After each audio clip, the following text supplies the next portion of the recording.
Hello everyone, today is 17th of January, Friday, so I hope you all have a wonderful day and a great upcoming weekend. Now it's 11:30 in the morning, Moscow time. I'm Levan Gudadze and this is my first update for a day in which I'll share all the main news that are making headlines in Russian media outlets and Russian language pages on different internet platforms. Later on today, I will publish second news update on my Patreon and Boosty pages with all the additional main news that Russian media will report during the day. And if you are looking for more news from Russia, more commentary, or if you like my work and want to support this small media project of mine, you're more than welcome to join our communities on Patreon or Boosty. Links are under this video in the description box and in the pinned comment. And as I said it yesterday, dear friends, it is immensely important that our community on Patreon or Boosty will grow. I hope this year community will double. That will put this project in a significantly more safer place than it is now, and at that point probably I will have opportunity to just work, be fully focused on this project, this worker, without any additional unnecessary stress. So yes, if you can, please consider to subscribe to my Patreon page, or if you for whatever reason don't like Patreon platform, then on a Boosty page I'm publishing same videos practically always. It's same videos that are published on Patreon and Boosty. Links are under this video in the description box and in the pinned comment. That's been said. Let's go through some news now. And first of all, short summary of the situation in zone of special military operation and the counter-terrorist operation. Let's start with the zone of special military operation. We have a major update from Vremenovsky salient area, which is southern sector of the front line, that Russian armed forces established full control over the Vremenovka settlement, and clearing operation is underway right now. If so, I guess if not today, in next couple of days, Russian Defense Ministry will confirm this progress of the Russian armed forces in this direction. And well, this development definitely means that Kiev regime's garrison in Velika Novoselka settlement, which is a main hotspot at this point on this sector of the front line, will only have maybe 12 to 24 hours left to at least try and retreat from this town. Otherwise, I guess all the ways, all the roads, basically, all the opportunities to retreat from this settlement will be under direct Russian fire control, and this garrison of Kiev regime will have two options left: either fight before the bitter end and sacrifice themselves basically for corrupt terrorist and Nazi regime in Kiev and their geopolitical agenda of their mentally ill Western ruling class, or contact Russian troops and arrange a safe surrender. That's about it. This is obviously major development that comes from southern sector of the front line, but this is not all. Russian troops, according to a number of sources, established control over the Yasenevo settlement in between Kurakhova and Pokrovsk. Russian troops are conducting offensive operations westward in this area, and I guess next settlements that will be liberated by Russian troops are Sribna and Zaporozhye villages, also Novoandreevka settlement. Russian troops already are conducting, according to reports, clearing operation in the southern part of this village. When it comes to Pokrovsk Mirnograd agglomeration, Russian troops are conducting offensive operations on the western side of Pokrovsk, which can be indicator that Russian troops maybe have plans to actually encircle this agglomeration, both these cities, from the all sides, from western, eastern, northern sides. If that is the case, then I expect in upcoming days significant activization of the Russian troops on eastern flank of this Pokrovsk-Mirnograd agglomeration, many members of our community probably noticed that when Russian troops are approaching relatively significant in terms of defense capabilities areas of their Kiev regime, defensive areas, Russian troops are conducting pincer maneuvers, encircling area, creating cauldrons, and the Kiev regime's troops have not much option but to withdraw from those cauldrons before they have any such opportunity. It is not safe, obviously. Once you are in cauldron, any retreater is connected with significant losses, but if you stay in a cauldron, then you will have no chance to survive. You're gonna fight towards bitter end, or you have to surrender. That's it. And I guess somewhat similar operation will be conducted around Mirnograd and Pokrovsk. Let's wait and see. Also, as you know, dear friends, Russian troops, I reported in previous updates that Russian troops established full control over the Toretsk settlement. I was reporting about it based on several sources, including statements of Vladimir Rogov, expert from Zaporozhye region. Many members of our community are familiar with that personality. He often shares information with public about developments in Zaporozhye sector and other sectors of the front line. Although until now I did not see any military channels acknowledging this progress of the Russian armed forces, and main reason, as far as I understand, is that Russian troops did not yet establish full control of the mine. This mine, by the way, I mean, if you zoom in, it's a relatively tiny area on the outskirts of their city. And I guess once Russian troops will establish control over this mine, coal mine, probably military channels will also acknowledge that Toretsk is under full Russian control. In any case, if not before end of this week, next week, Russian Defense Ministry most likely will announce about full control over the Toretsk and liberation of this settlement. And this is not all. Also, when it comes to Kursk salient area, as you know, Russian troops further increasing pressure on invading forces of the Kiev regime and NATO mercenaries in this borderline area.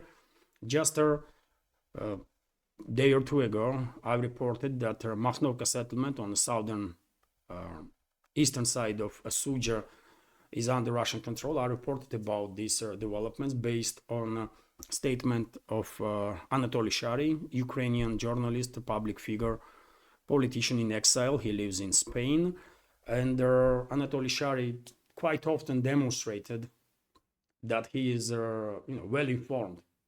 He may not be 100% correct always, but quite often he is. And for example, if you remember the so-called Ukrainian counteroffensive that took place recently towards Berdin, Большое Солдатское settlements, Anatoly Shary was a person that made the announcement about this offensive of the Kiev regime a couple of days before, in advance, right? And Ukrainian propaganda outlets, Western propaganda outlets were even questioning all this situation. How come that some Spanish bloggers knew about this offensive operation several days before it actually took place? These propaganda outlets in Kiev-controlled territory or the West did not specify that it was Anatoly Shary, Ukrainian journalist, public figure, and blogger or politician that shared with public information that he had. And he is not a Spanish blogger, for sure, right? Therefore, I have no reason really to doubt his report that Russian troops have significant progress in Makhnovka area. Although let's wait when Russian Defense Ministry will confirm that Russian troops establish control of the Makhnovka, which is obviously a significant development because Makhnovka located on outskirts of Suja, and Suja itself is a biggest settlement, administrative center basically of this area that temporarily occupied by Kiev regime. And I guess in attempt to divert Russian attention of the Russian troops in this area, Kiev regime launched yet another local scale offensive operation on the western side of Vremensky salient towards Uspenovka settlement. I was researching this topic this morning, and what I find in Russian media is that, well, Russian troops find out location of their special operations units of the Kiev regime in a borderline area, and as a result of Russian strikes, these units of the special forces of the Kiev regime were destroyed, and after that, Kiev regime launched offensive, and even according to some reports, they managed to cross the border and conduct offensive towards Uspenovka, although I guess Russian troops were locked and ready for such development, and well, as a result of this, yet another suicidal offensive operation, local scale offensive operation of the Kiev regime, I guess another dozen or several dozens of military vehicles of the Kiev regime, and tens or maybe hundreds of troops of Kiev regime will be neutralized in this area. What is also interesting in some Russian media outlets, I saw reports that during this offensive operation, Kiev regime was using not just troops from regular militaries, but also units of prisoners that were mobilized in penitentiary system of the Kiev regime. Obviously, I mean, there is not even slight chance that Kiev regime will achieve anything with this local scale offensive operation, but well, they are trying. They are actually, trying to somehow do something, to divert focus of the Russian armed forces from Vremensky salient itself towards some other parts. But they are losing understanding of the big picture, or they may never have understanding of big picture. Russian troops have significant reserves, not just in the Kursk region, but all along the borderline, right? And I'm quite sure Russian troops are ready for not just local scale offensive operations of some suicidal squadrons of the Kiev regime, but Russian troops are ready for a relatively large scale offensive operations. Also, I remind you, dear friends, that some time ago, pictures started circulating on internet with the of Kiev regime's formations that had a square designation. Invading forces of Kiev regime and NATO mercenaries in Kursk salient area have a triangle designation mark, and that another group of forces had a square designation marker. After these photos were published, rumors start circulated. Kiev regime may be planning offensive operation towards or border crossing operation towards the Bryansk region of the Russian Federation, maybe towards even Belarus, because this group was spotted in Chernigov region, which is bordering actually Bryansk and Belarus. Although obviously it is possibility that this group was moved around and it can be used for a local scale or sectoral scale offensive operation in any area of their contact. And initially experts were sharing their opinion that this operation, this group of forces can be involved in some operations before Trump's inauguration would take place. And today is 17th, isn't it? And we did not yet see on the line of contact anywhere this grouping of forces with this square designation sign. So I don't know, maybe in next several days we will see activization of this group of forces, or maybe it was just a psyop. Maybe it was a psyop, Maybe there is no new grouping of forces, and these pictures with the square designation sign was part of some psychological operation that NATO and their puppets in Kiev conducted. Also a possibility, isn't it? Anyways, we will find out what's going on in a relatively short time. Meanwhile, let's go through some other news. And well, Vzгляд newspaper is focusing its attention on an article in Bloomberg, according to which Trump's team is working on two scenarios how to deal with Russia, to force it to agree on what terms Washington will come up with in regards to Ukrainian crisis. And according to one scenario, if Washington sees that the Russian side is is agreeing on their terms, then they will promise Russia to ease sanctions, maybe even to increase the price cap on Russian oil. But if Russia will not agree on that, then Trump's team is considering further tightening of the sanctions, including on Russian energy sector. Let's translate this news for a little more detail. So, US President-elect Donald Trump's advisors are preparing a sanctions strategy to promote a peace deal between Russia and Ukraine that includes both easing and tightening measures. Sources familiar with the matter said to this outlet on Thursday. According to Bloomberg, this strategy is based on two approaches depending on the stage of negotiations between Russia and Ukraine. If it is clear that her agreement is close, the United States can ease sanctions, for example, by raising the ceiling on oil price from Russian above $60 per barrel. The second approach involves tougher sanctions to increase pressure on Russia. This might include secondary sanctions on or measures against the vessels suspected in carrying Russian oil, the article said. So as you can see, dear friends, nothing in principle have changed in Washington, in Washington's political class. They are using same approach always, threaten, to blackmail, everybody that they are dealing with. And Trump's administration would not be any different. Let's be clear on that. That's why I was skeptical that we will see some real steps from Trump's administration towards the escalation, at least before next stage of escalation, after which any further hostile activity would mean full-scale war. Because I believe only then Western ruling class will realize that their well-being are on the line now, and they will order their assets in US government or government of other Western countries to start de-escalating, because they just simply want to leave, right?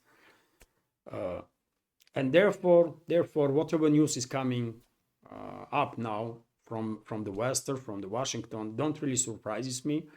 This news is definitely not exception. Of course, Trump's administration will try to blackmail Russia, right?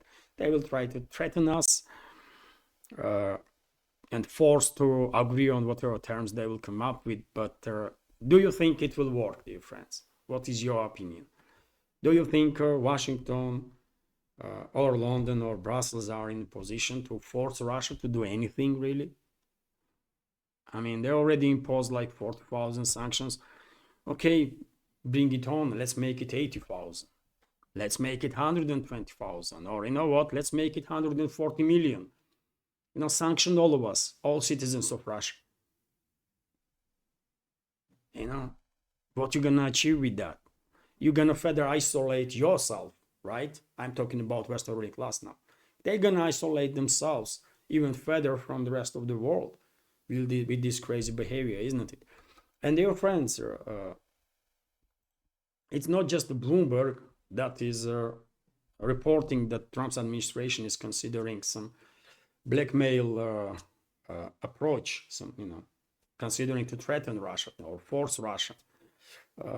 Let's take a look what Trump's future Treasury Secretary has to say. He is 100% on board when it comes to anti-Russian sanctions. So Scott Bessent, US President-elect Donald Trump's nominee for Treasury Secretary, has pledged to place even tougher sanctions on Russia, describing it as a key leveraging tool for ending the Ukrainian conflict.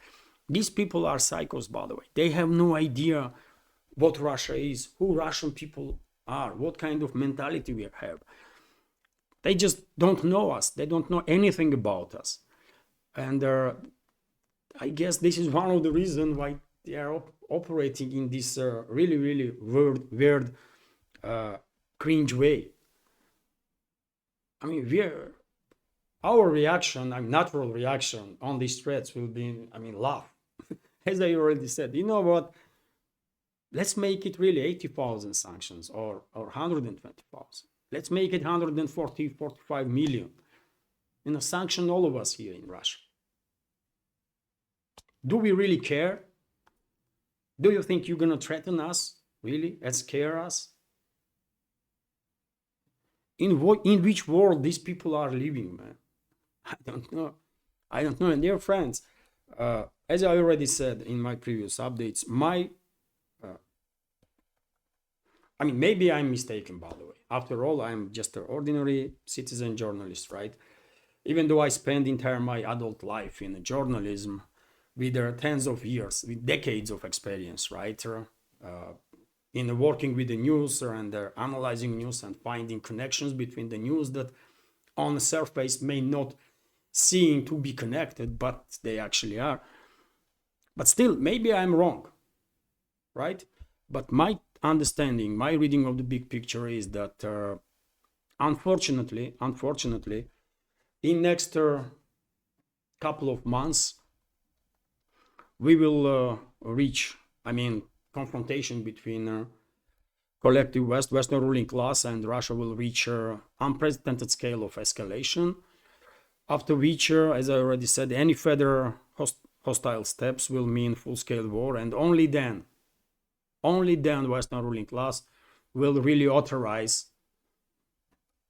to start talks about through the escalation. And at that point, I don't know when it will happen, in 1 month's time, 2 months' time, 3 months' time, or 5, but at that point, Trump's administration will change its behavior radically, and same will happen with their other governments, especially hostile governments in the West, and they will start de-escalating. They will start real talk. But before that, before Western ruling class will authorize the escalation, before Western ruling class will realize that their well-being is online now and they cannot afford any further escalation, I don't think we will see some progress in this confrontation, geopolitical confrontation that Western ruling class is waging against Russia and the rest of the world, I will say.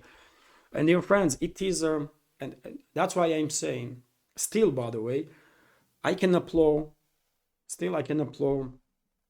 a restraint that Russian leadership is demonstrating, and I guess many people worldwide are grateful for this restraint to Russia, and I think it does make sense to just to make sure that Russia did everything possible not to avoid that next level of escalation. I guess Russian leadership will wait several weeks, like 3, 4, 5 weeks after Trump is in office. And if nothing will change, and obviously nothing will change, right, in principle, only then Russia will really start retaliating on hostile actions of the West, NATO member states, right? And then, as I already said, we will reach a level of escalation after which any further hostile steps would mean full-scale war. And because no one wants that to happen, we will start seeing real steps towards the escalation. And basically, we will see that at that point, Western ruling class will finally face reality and agree that they are no longer in charge of this world. They are no longer main force to be reckoned with. The world is actually changing, have changed. It is a multipolar world right now. And once they will come to these terms, then yes, we will see the escalation after that, right? And one may argue what Trump's administration can do in the first weeks so that Russia will consider it as a steps towards the escalation. And I can tell you, dear friends, it's relatively easy. For example, it will only take like few phone calls or 5 minutes, let's say, to demonstrate that Washington or Trump and his team are serious about the escalation. And you know what that is? Once Trump is inaugurated in his office, in the very first day, he can take a phone and call to Defense Secretary of US, to a CIA director, and said, do not provide any longer flight path and targeting data for long-range strikes to be conducted from a Kiev-controlled territory. Do not provide flight path and the targeting data for all those drones and the missiles. And you know what will happen? There will be no more long-range drone and missile strikes on Russia. And obviously Moscow will see this step from Washington as a step towards the escalation. It's only a matter of 5 minutes, isn't it? And there are 2 phone calls, one to Defense Secretary, another to Director of the CIA. And without US providing flight paths and targeting data for the Western drones and their Western missiles that are constantly launched to strike deep into Russian territory, obviously there will be no more such strikes. Right? Because Russian leadership was very clear that Kiev regime itself has no technical means to conduct such operations without direct assistance of their NATO countries. When Washington will take such a stand, obviously UK and France will follow, and they will also stop providing Kiev regime with targeting, with the flight path and the targeting data for their Storm Shadow and their Scalp-EG missiles too. I mean, I'm giving you one example how Trump's team can demonstrate on the very first day that they are serious about the escalation. But will they do that? Will they take this step? I don't think so. I don't think so, because they need authorization from the Western ruling class, whoever that those people are that really pulling the strings. And they will receive such authorization only when they will feel threatened, which means, unfortunately, world is destined to reach this next level of escalation. But anyways, I mean, let's wait and see. As I already said, maybe my reading of the big picture is mistaken. Isn't it? I am just a human. So quite often, I might be wrong. Sometimes I'm correct in reading of big picture. Sometimes I'm not, because that's how it is, right? Anyways, let's see what's going to happen. Meanwhile, by the way, Prime Minister of UK went to Kiev. This happened yesterday, to sign. You're not gonna believe this, but to sign 100-year partnership deal, and they did it. They actually did it. Although, who told their Stammer or Zelensky that UK or Ukraine, for that matter, gonna exist for another 100 years, man? Who? What is this, man? This is pure media operation, isn't it? This is pure propaganda, media operation that has no real meaning in it. What 100-year partnership, man? What are you talking about? But anyways, Stammer went into Kiev, signed this agreement with Zelensky, promised him at least $3.6 billion every single year, by the way, in addition to whatever promises London already had made. Stammer also promised that UK will more actively support Kiev regime in terms of military assistance, weapons, training, and so on.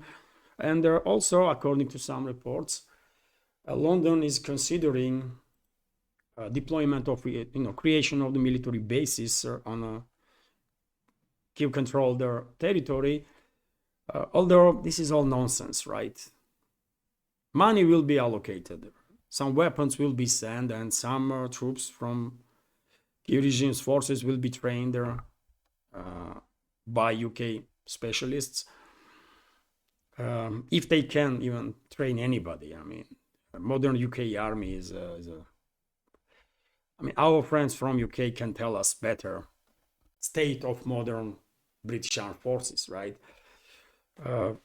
But yes, this can be done. But when it comes to British military bases in Ukraine, no man, this is not happening. Western Ukraine, no one cares. Western Ukraine is a historical parts of Poland, Hungary, Romania. Therefore, those territories eventually will be claimed by those countries 100%, and obviously will join NATO. So if UK wants to build some military bases there in Western Ukraine, that's a whole different story. But historical Russian territory, which is the rest of this former Soviet Republic, there will be no NATO troops there, and definitely no British bases there, that's for sure. Yet again, dear friends, pure propaganda move on part of Stammer. He has big issues in UK itself, right? Scandal after scandal after scandal. This person is the most hated leader that UK, I guess, ever had. I don't think even Thatcher was this hated, right? Even leftists are hating Stammer, by the way. Everybody hates him, right? His approval rating is lower than any other prime minister ever before in this short period of time that he is in office.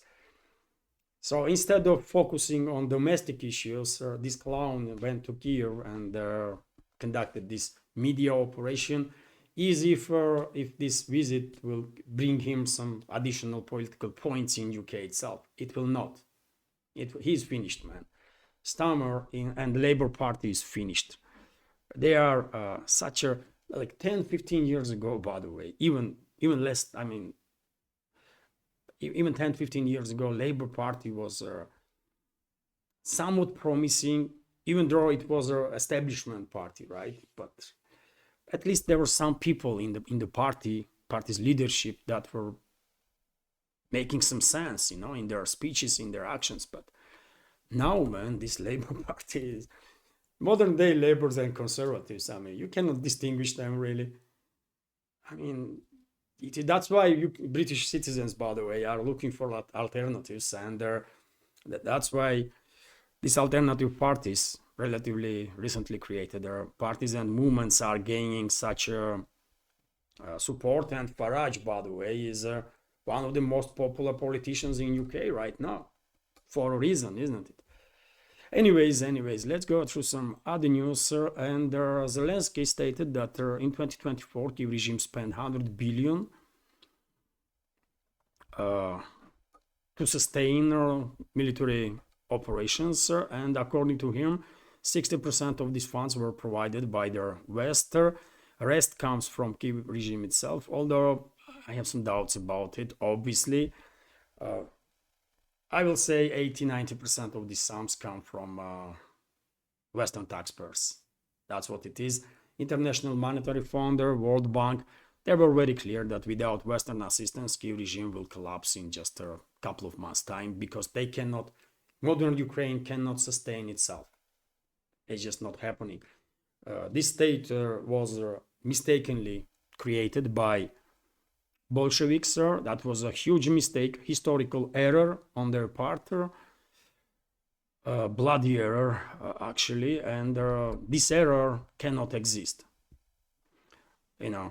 History don't like errors, man, and therefore there will be no more Ukraine on the political map, in my personal opinion, after this conflict will end. That's what I think, and that will be right. That will be correct, by the way. Poland, Hungary, Romania should take back territories that they lost. In case of Hungary, after First World War, in case of Poland and Romania after Second World War. And the rest of the territory, which is historical Russian land, should rejoin Russia.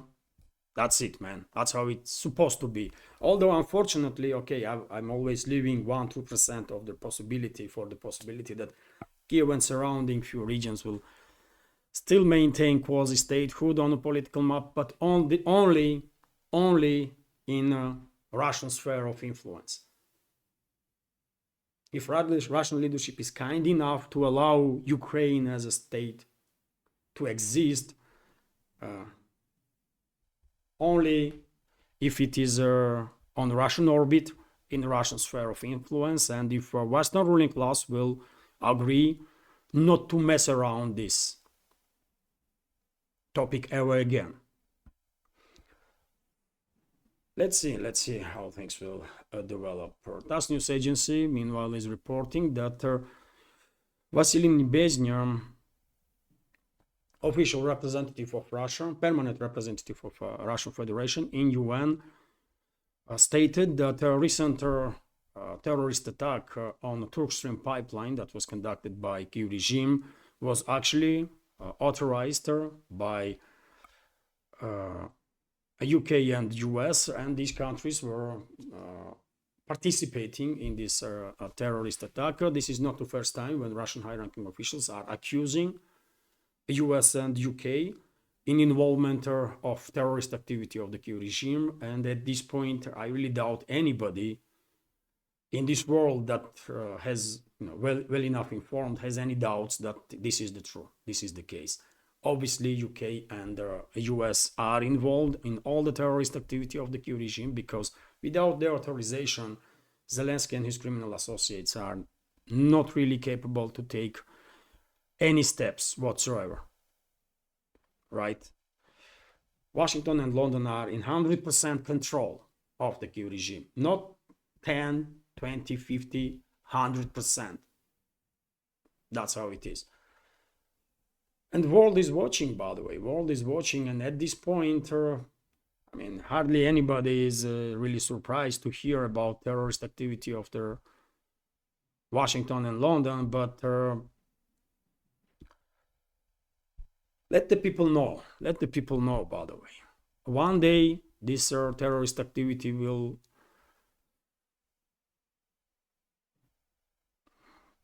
one day Washington and London will face consequences for this terrorist activity. That's what I will say. RIA Novosti is reporting that Russian Foreign Ministry, meanwhile, blamed NATO in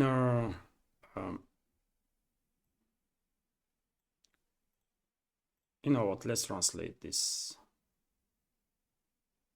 Oh, I have some issues with the internet. Don't tell me that internet is gone again, man. Wow, it is. Well, news is that hopefully I'll be able to upload this video. In last couple of weeks, by the way, twice Russian root segment of internet crashed. And well, seems like right now I don't have internet. I don't even know how I will. Oh, it's back. It's back. Okay, thanks God. Okay. But in last couple of weeks, the Russian segment of internet was crashed twice. There was some big error, and for several hours, many platforms were out of touch, out of connection, and therefore, I'm not gonna get any. I'm not gonna be surprised if something similar would happen again. Some were arguing that this was some technical issue. Some are arguing that this was a Western attack on Russian internet. I don't know. I don't know what happened. If you ask me, I will tell that maybe Russian Roskomnadzor and Russian providers are working on a firewall like China has, and some experiments were done in this regard, and that's why internet was gone.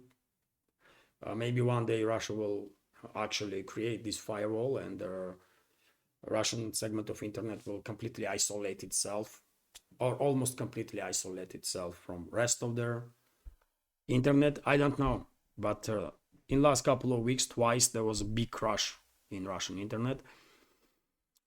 Anyways, let's go through this news here now. Statements about Moscow's involvement in the damage to cables in the Baltic Sea are aimed at handling the export of Russian oil. Hindering the exports of Russian oil, Foreign Ministry spokeswoman Maria Zakharova said, according to her, Finland, Estonia, and other EU countries are rushing to qualify the incidents as a sabotage and are developing as the main version of the participation of the shadow fleet of Russia in it. And of course, by doing so, as I already said before, by the way, by creating this false narrative, Western ruling class is planning to lay down the ground in the Baltics to basically somewhat legalize for themselves harassing commercial vessels from Russia, commercial vessels from China, from other countries that are cooperating with Russia. And I don't think it will play out well for EU or NATO. I don't think this will play out well for EU or NATO, but they clearly are doing this, and Russian Foreign Ministry is basically repeating what I was saying for how many weeks now, isn't it? With different words, but it is what it is, man. Obviously, these false flag operations are done by Western secret services to lay down ground for legalization of harassment that they might come up with against commercial vessels of Russia, China, India, every other country that cooperates with Russia. I guess at some point, Russian Navy will start escorting these vessels. And then we will see who will harass who. You know, give Russian militaries reason to take you out, and they will. You know, because everybody here in Russia is sick and tired, you know, of their hostile actions of the NATO. And you know, don't give us a reason, and don't give us a reason though. any more reasons, right? Because yet again, everything that has its beginning has its end also. And I suppose this might be said about patience of the Russian leadership too, right? Let's continue with some more news. And the Security Council of the Belarus once again stated that Western ruling class, Western so-called elites, are planning to conduct provocations on some borderline areas of the Belarus, and use some radicals, extremists, and terrorists to establish control over those areas. I'm sharing this news with you because, as I already said in the beginning, recently we start receiving information about possibility that the regime, with assistance of NATO, created a new grouping of forces with this square sign. And if it's true, if that was not PSYOP, but grouping of forces really was created, then I guess among that group of forces, there will be a significant number of citizens of Belarus that were recruited by Western secret services, NATO countries' secret services in Europe, somewhere else in Ukraine.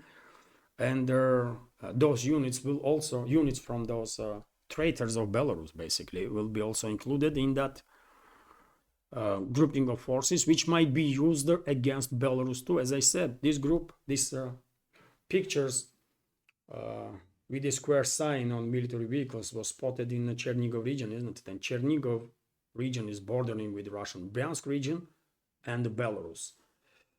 So Security Council of the Belarus is monitoring situation closely, and these statements clearly indicates that if anything goes wrong, then Minsk is ready to deal with whatever provocations Western ruling class come up with, including invasion of Belarus by Western proxies from Ukrainian territory.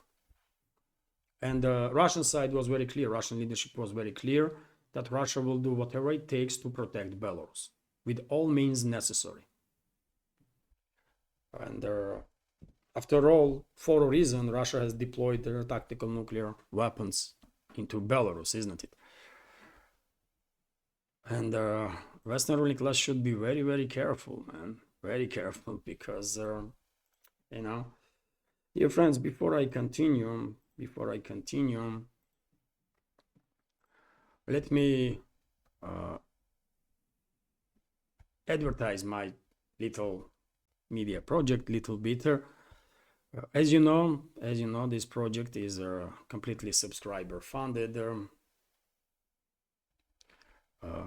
for which I am truly grateful to you, dear community. And well, if you like my work, if you think this project has potential and deserves to exist in this field of news and political commentary, please consider to support my work with donation through PayPal or Boosty platforms, or by subscribing to my Patreon page or on page on Boosty. If for whatever reason you don't like Patreon, and there are people, by the way, that don't like Patreon, I know that. Although for this project, Patreon is very helpful. By the way, what can I say? Patreon is very, very helpful, and I'm truly grateful to our Patreon community. Obviously, links are under this video, in this description box, and in the pinned comment.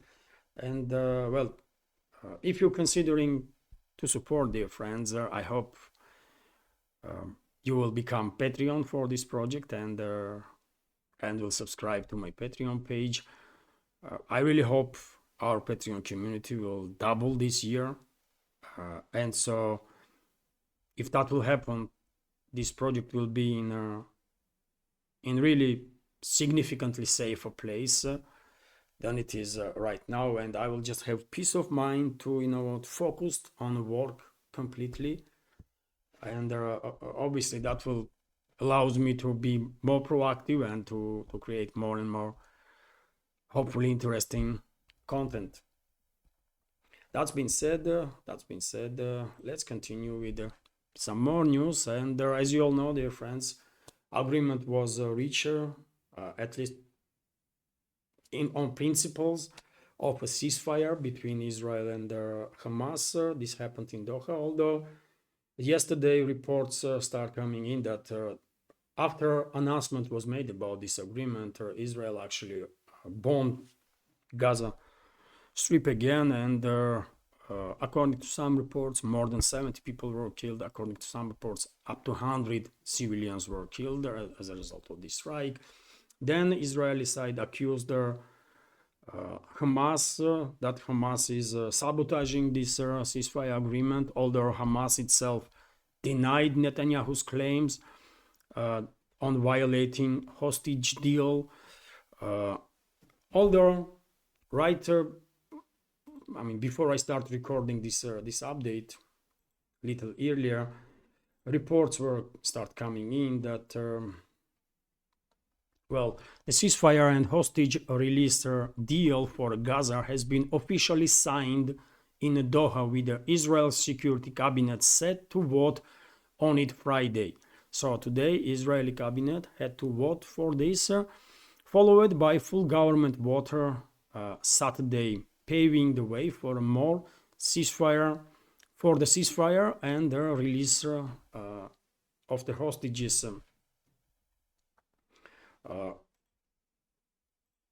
Although, by the way, I said yesterday that I'm a bit skeptical. That Netanyahu's government is serious about ending hostility. I just don't believe in that. Not even for a second. Unfortunately, by the way. But I don't trust Netanyahu and his regime. Not even for a second.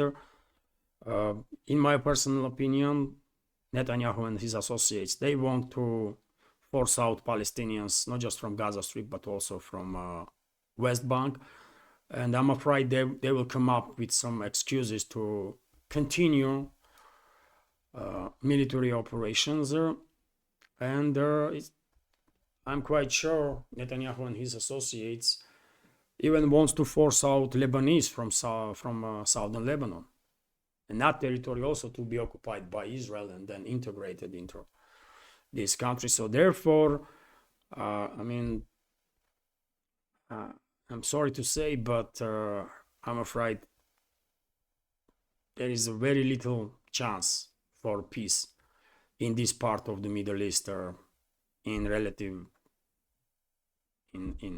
near future. I hope I am wrong, but you know, time will tell. Time will tell.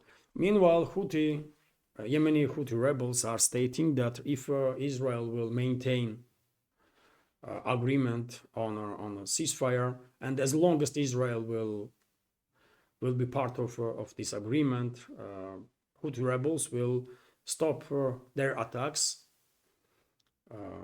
on Israel. Although once Israel will break their agreement, then Houthi rebels will resume their operations also. And this is a significant statement, by the way, because Houthi rebels basically made the Red Sea unnavigable. They basically almost completely shut down Red Sea for navigation, right?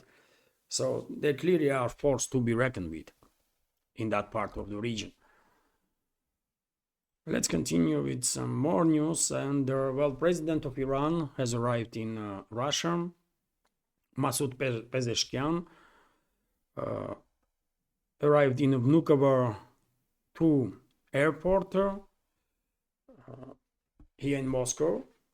And today agreement will be signed between Russia and Iran on strategical partnership.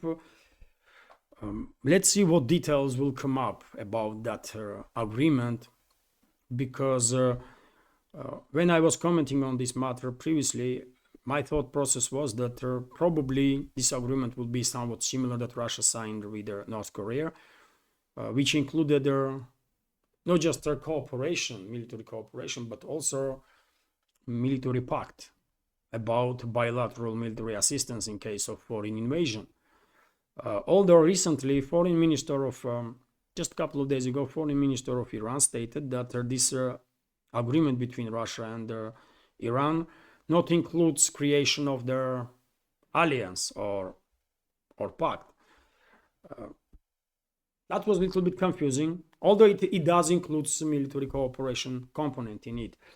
That was quite confusing statement to me, because I believe it is in best interest of Iran and the Persian Gulf in general to have such an agreement with Russia. But yet again, I mean, we don't know details of this agreement, isn't it? So big deal, obviously, very big deal. Russia and Iran, relationships between Russia and Iran were improving constantly, I mean, on year-on-year terms for so long now, right? And in any case, it is great that two countries will have this comprehensive strategical partnership agreement in a place. But yet again, in my personal opinion, for better security of the Persian Gulf, which is in strategical interests of Russia, China, India, for the rest of the world, by the way. Only Western ruling class and Israel don't want peace in that part of the world. The rest of the world is for peace, right? And for better guarantees of peace in Persian Gulf, obviously that mutual protection pact between Iran and Russia will play a crucial role if it was a part of this agreement. But if it's not, then, well, I'm afraid Western ruling class will only further intensify their attempts to create regional war there.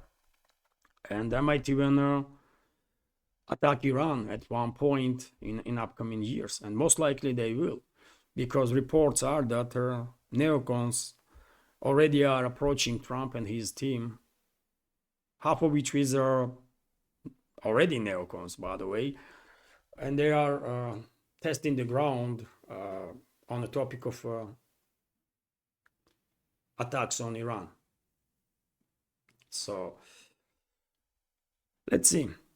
But Pezeshkian is in Moscow, and today this historical agreement on a comprehensive strategical partnership will be signed. Meanwhile, Greenland is making headlines again. Probably never ever in history Greenland was making so many headlines than it does right now, isn't it? Worldwide, everywhere. And well, this time we have a statement of Prime Minister of Greenland, Mutter Egeder, that he made during his interview with the Fox News, that Greenlandians, people of Greenland, don't want to become a part of US, don't want to become Americans, but they are all for a good strategical partnership with US. Well, understandable statement, obviously, but I don't think Washington will be okay with that. I guess Washington wants complete control over the island.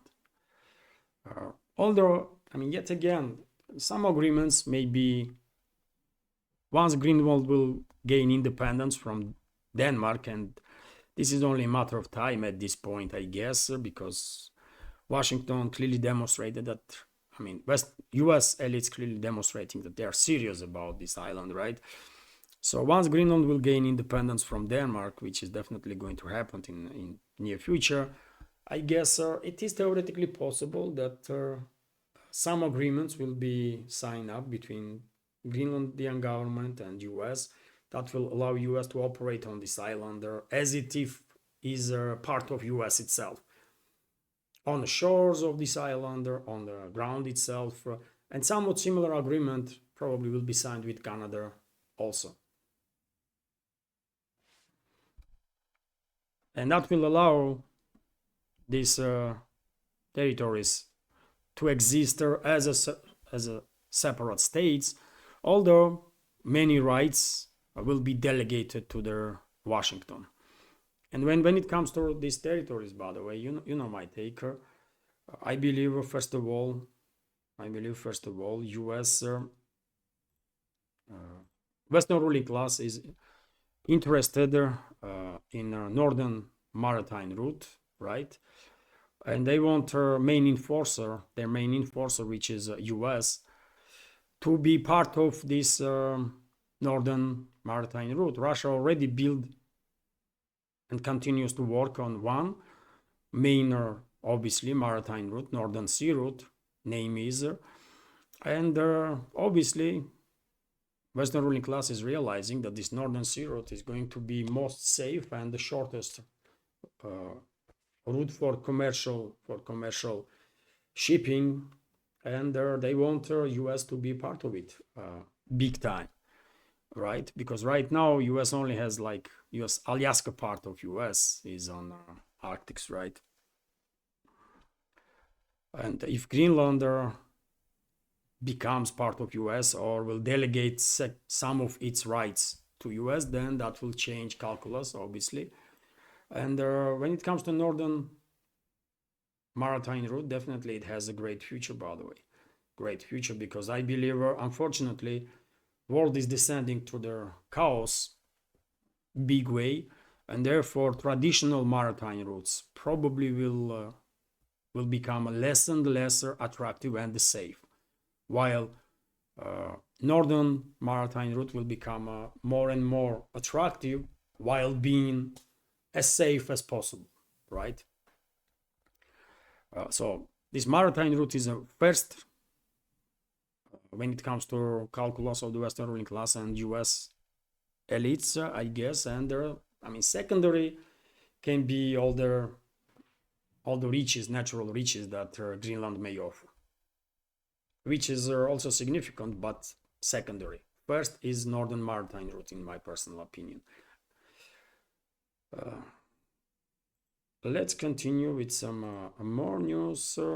And so Hungary and Serbia, by the way, are planning to speed up construction of the new pipeline for Russian oil.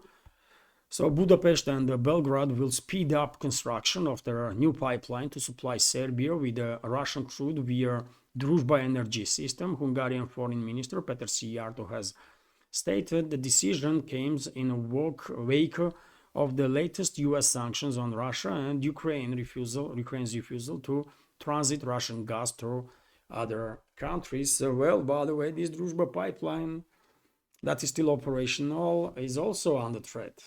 Recently, Kiev regime, after authorization and the orders of Washington and London, I would say, conducted terrorist attack on Turk Stream pipeline, right, gas pipeline. It was not successful, but fact itself, this terrorist attack itself highlights that Washington, Western ruling class is determined to destroy whatever energy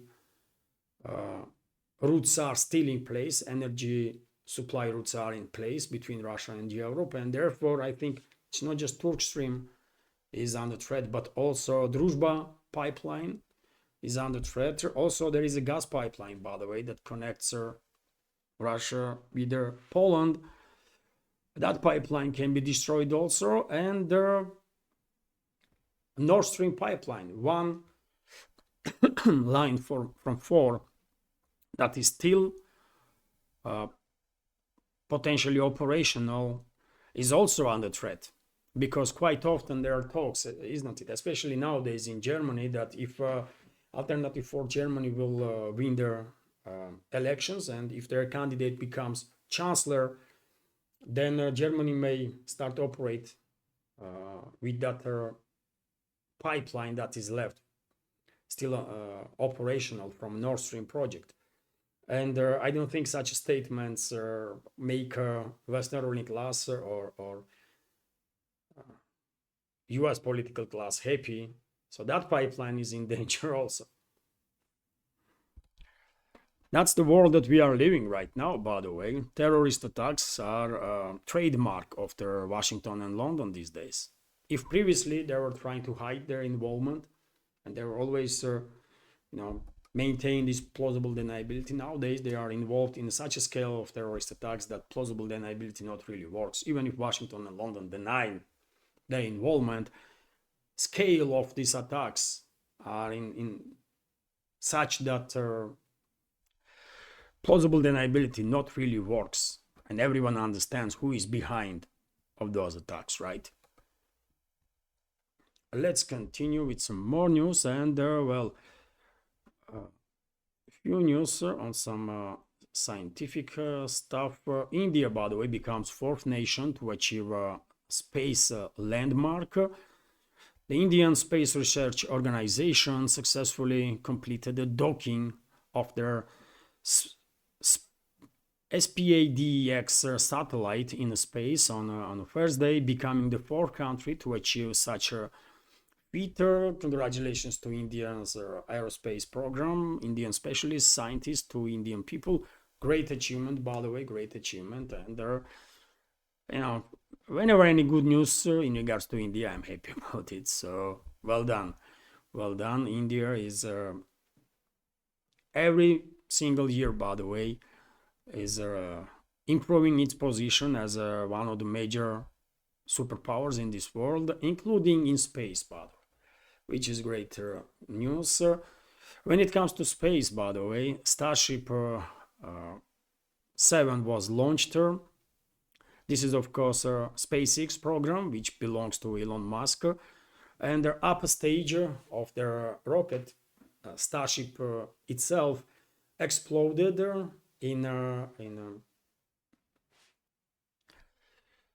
exploded, and basically some spectacular views were presented to public worldwide. SpaceX Starship rocket exploded during a test flight, resulting in a loss of their spacecraft. The company's representatives confirmed videos captured by observers show a piece of their spacecraft breaking apart and burning as they fell, creating spectacular scene reminiscent to a meteor shower. And it is true, by the way, some spectacular videos are circulating on internet. For example, this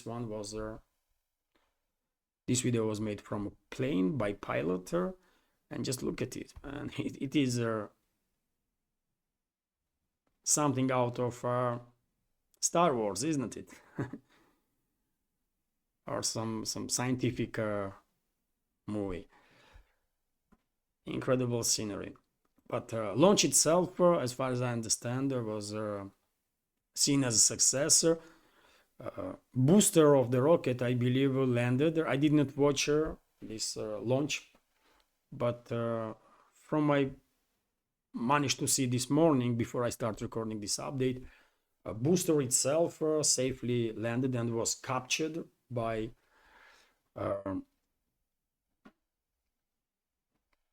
special equipment that SpaceX has in a place, right? But yes, I mean, scenery is incredible. I guess some additional work will be done. This is test launches, isn't it? This is test launches. So some additional testing, some additional information will be gathered there. Improvements will be made, and the next launch will be bigger success, I guess. And I want to end this update, dear friends, with this quite interesting news that Russian platform overtakes YouTube in terms of user. So video platform VK Video surpassed YouTube in terms of daily Russian users last month. TASS news agency reported on Thursday, citing data provided by media monitoring company Mediascope. The daily audience of Russia's VK amounted to 41 million people between December 29 and January 8, compared to 33 million people a day for the Google-owned video platform there, YouTube. The monitor said the number of users peaked at 42 million on January 8. The report noted another domestic video hosting platform, YouTube, owned by Gazprom Media, was in a third position. VK Video overtook YouTube for the first time on December 22nd. According to Mediascope data, the audience of the Russian service reached 40.4 million users on that day, while that of YouTube stood at 40 million. VK Video is a video hosting and a streaming service integrated into a Vkontakte social media platform, the Russian equivalent of Facebook. VK was launched in 2006 by Pavel Durov, the founder of the CEO of Telegram Messenger. He sold after that his share in VK and left the country. And after that, he created a Telegram.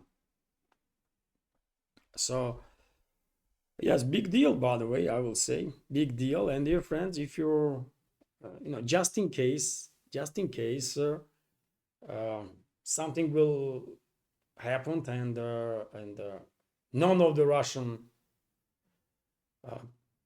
channels will be accessible from the rest of the world, maybe you would consider to explore these platforms, VK Video and YouTube. Yesterday, when I see this video, I have a page on VK. I'm rarely active there, but I do have a page. And yesterday, I actually published yesterday's first update there on VK Video, and it automatically appears on my VK page. And well, I will do it today also. Why not? And maybe I will start publishing my videos on YouTube also, although at this point it don't really makes much sense because I have English language content there, while a vast majority of content on these platforms are in Russian at this point. Although things might change, by the way. More and more people from rest of the world may also join, and in that case, English, there will be quite a lot of English users of the English language content too. Anyways, interesting news, isn't it? Interesting news. I wanted to share this news also. And that's about it for today's update.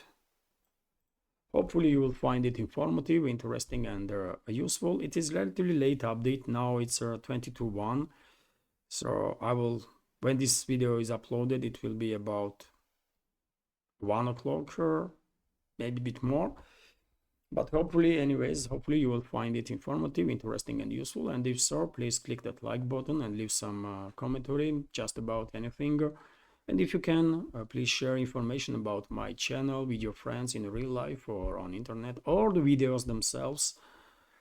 That will be a great help, of course. And as I already said, if you like my work, if you think I deserve to be in this field of news and political commentary, please consider to support this project of mine with a donation or by subscribing to my Patreon page.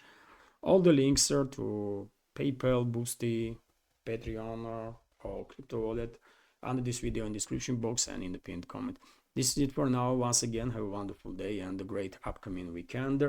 Tomorrow I might take day off, maybe not, I'm not sure about it, but in any case, I'll be here Sunday for sure. See you later.